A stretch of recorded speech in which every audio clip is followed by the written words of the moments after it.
এখন যারা এই যে শিশু কন্যাটাকে হত্যা করলো, এই বংশালে আগুন দিলে পাঠিয়েছে বা অন্যান্য বিচ্ছিন্ন ভাবেও তারা এটা করছে, তারা কিন্তু বিএনপিকে মোকাবেলা করতে চাচ্ছে না। তারা একটি সন্ত্রাসমূলক পরিস্থিতির মধ্যে তারা ক্ষমতাকে রক্ষা করতে চাচ্ছে। এটা আমার কাছে মনে হয়েছে। যেমন একটু আগে আপনাকে যেটা বললাম, যে নির্বাচনের ভবিষ্যৎ কাদের নয়। যেমন প্রতি সরকার, তারা তো এমনিতেই নিষিদ্ধ। তারা নিজেরাই ক্ষমতায় থাকা অবস্থাতে বুঝছে বুঝছে যে ফেয়ার ইলেকশন হলে তারা থাকবে না। তো ন্যূনতম গণতান্ত্রিক ভাবনা চিন্তার মধ্যে তারা থাকলে সেই সময় তারা, এখন যে পরিস্থিতি হয়েছে, এত বড় ঝুঁকি তারা নিতে পেরে না। তারা নিশ্চিতই ছিল, ফ্যাসিস্ট শক্তি অবশ্য আহ, এটাই মনে করে যে গায়ের জোর যতক্ষণ পর্যন্ত আছে, শক্তি যতক্ষণ নিয়ন্ত্রণ নিয়ন্ত্রণ করতে পারছে, ততক্ষণ পর্যন্ত তারা থাকবে এবং থাকছে।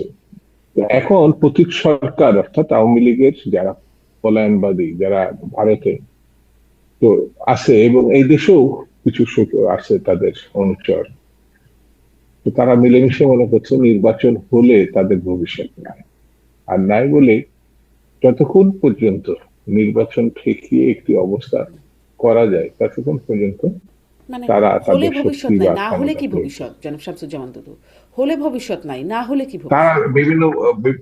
বিভিন্ন ভাবে তো ক্ষমতা, যেমন এটা নিশ্চিত যে এখনো পর্যন্ত প্রশাসনে, আইন শৃঙ্খলা বাহিনীতে তাদের অনুসারী নাই, এটা তো বলা ঠিক হবে না।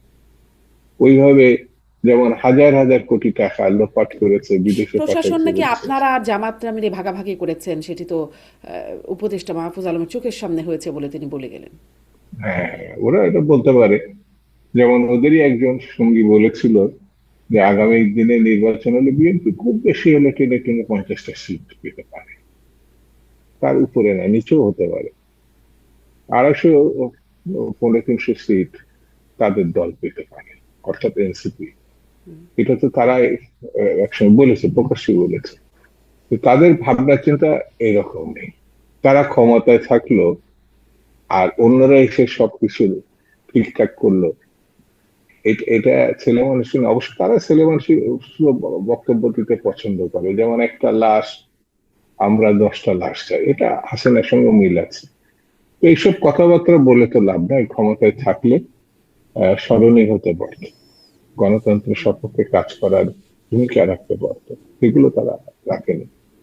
তো এখন এখন সেই কারণে আমার কাছে মনে হয়েছে যে যত তাড়াতাড়ি যে নির্বাচন মুখী করা যাবে দেশকে, তো পরিস্থিতি যত দ্রুত নিয়ন্ত্রণ করে স্থিতিশীল করা যাবে, ততই দেশের জন্য ভালো হবে। এটা আমার কাছে মনে হয়। জি, ডক্টর জাহিদুর রহমান, এই যে হুমকি দেয়া হচ্ছে, মাহফুজ আলমের কথা যখন আসলো, তিনি যখন বলছেন যে লাশ নেব, আমাদের গায়ে হাত দেওয়া যাবে না, এরকম বক্তব্য বলছেন।